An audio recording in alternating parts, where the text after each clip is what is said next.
અમદાવાદમાં વરસાદે રસ્તાઓની દયનીય સ્થિતિ ઉજાગર કરી। જોકે તેના કરતાં વધારે સ્થિતિ દયનીય અહીંના શહેરીજનોની છે।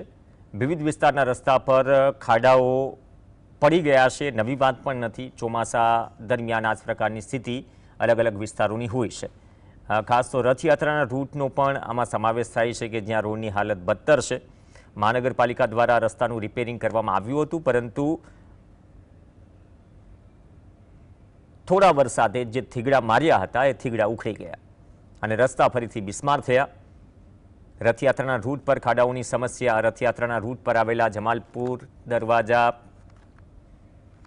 પાંચકુવા, કાલુપુર જેવા વિસ્તારોમાં રસ્તાઓની હાલત ખૂબ જ કફોડી છે।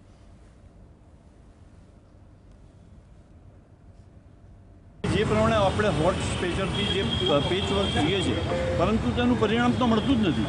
જે ડામરમાં તમે જે અત્યારે ચોમાસા વરસાદ રોકાઈને તમે તાત્કાલિક જે પેચ કરવા જાઓ છો, પણ એની કોઈ ક્વોલિટી જ નથી હોતી, કોઈ ક્વોલિટી મેન્ટેન નથી થતી। એટલે તંત્રને મારી ખાસ વિનંતી છે કે જે જગ્યા પર અત્યારે ખાડા પડેલા છે, લોકો હેરાન થઈ રહ્યા છે। નાના નાના ખાડાના અંદર આજે જેવું કે પાણી અને જે પ્રમાણે કીચડ હોય છે, તો લોકોને રાહદારીઓને પણ તકલીફ હોય છે। તો તાત્કાલિક કોર્પોરેશનના ઇજનેર વિભાગે જ્યાં ત્યાં ખાડા દેખાય તેને તાત્કાલિક ડામરથી પેચવર્ક કરીને સારા કરવા। મંત્રી નીકળતા હોય, જ્યારે ગૃહમંત્રી નીકળતા હોય, ત્યારે આ લોકો રોડને સાહેબ ચકાચક બનાવી દે છે, અને જ્યારે આમ પ્રજાને યુઝમાં લેવાના હોય ત્યારે વરસાદના નાનકડા ઝાપટા પડે ત્યારે પણ આ રોડ બિસ્માર હાલતમાં થઈ જાય છે।